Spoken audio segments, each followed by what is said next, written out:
नमस्कार। आज मैं अपनी लाइफ का एक छोटा-सा किस्सा सुनाने जा रही हूँ। वो किस्सा सुनकर किसी एक भी इंसान को अगर पॉज़िटिव एनर्जीज़ मिलती हैं, तो मैं उस ईश्वर का धन्यवाद करूँगी। तो आज से 5 साल पहले की बात है, मैं कार ड्राइव सीखने के लिए गई, कार चलाना सीखने के लिए गई। तो वहाँ पे जिस अंकल से मैं कार सीखती थी, तो वो जब सिखाते थे, तो वो बारी-बारी कहते थे कि तुम्हारे बस की नहीं है, ਤੁਹਾਡੇ बस ਦੀ नहीं है, ਤੁਸੀਂ डफ़र हो। वो हर रोज़ ये बात कहते कि ਤੁਹਾਡੇ बस ਦੀ नहीं है, ਤੁਸੀਂ डफ़र हो। तो मुझे ये बात बहुत बेकार लगती, मुझे अच्छा नहीं लगता क्योंकि मैं अपने साथ किसी न किसी को भी लेके जाती थी। पीछे वो बैठे होते थे, कभी मम्मा, कभी भैया या फिर कोई फ्रेंड्स वगैरह, किसी न किसी को साथ लेके जाती थी, अकेले नहीं जाती थी। तो मुझे बड़ा शर्म सी आती थी, अच्छा नहीं लगता था, क्यों मुझे लगता था मैं सीखने आई हूँ तो मैं सीख ही तो रही हूँ, इसमें डफ़र की क्या बात है? या तो मुझे आती होती तो मैं यहाँ आती क्यों?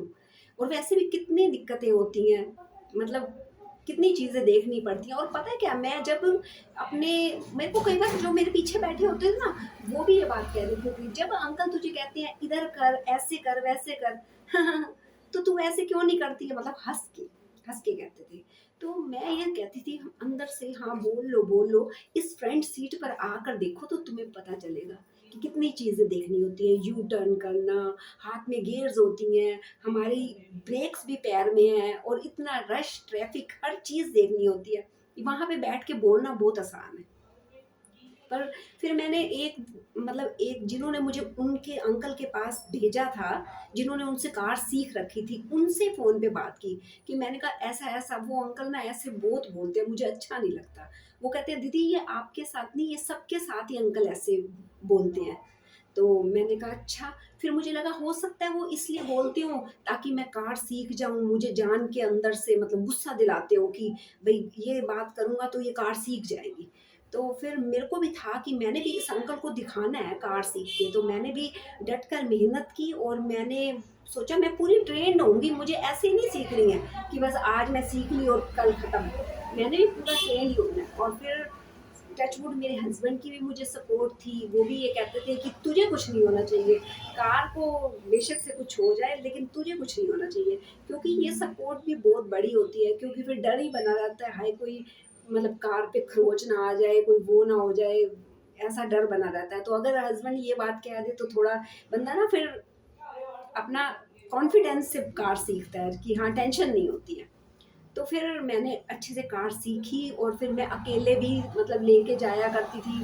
अंकल के पास भी एक दिन अकेले लेके गई, हमारे शहर के बाहर दूर एक मंदिर था, वहाँ पे भी लेके गई और अब तो मैं चला ही लेती हूँ। मैं इस बात को सिर्फ़ मैं इसलिए सिंपल तरीके से आपको मैंने बताया है, जो मैंने कहा कि अगर इन बातों से देखो, ये बातें रोज़ हर किसी के साथ होती हैं। ये सिर्फ़ ये नहीं है कि सिर्फ़ आपके साथ होती है। ये बातें हर रोज़ हर किसी के साथ होती हैं। हर बंदे की हर फ़ील्ड में ये आपको फ़ेस करनी पड़ेंगी चीज़ें।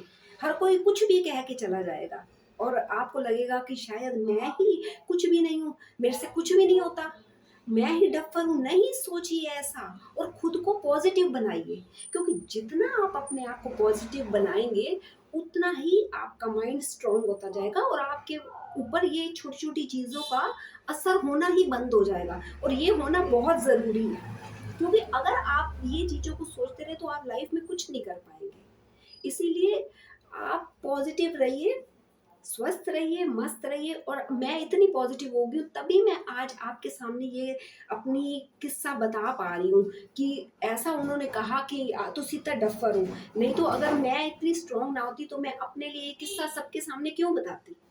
तो नहीं फ़र्क पड़ना चाहिए, बोलने वाला तो बोल गया, उसको पता ही नहीं है और हम खाम-खा में ले के दिमाग पे प्रेशर बैठे रहते हैं।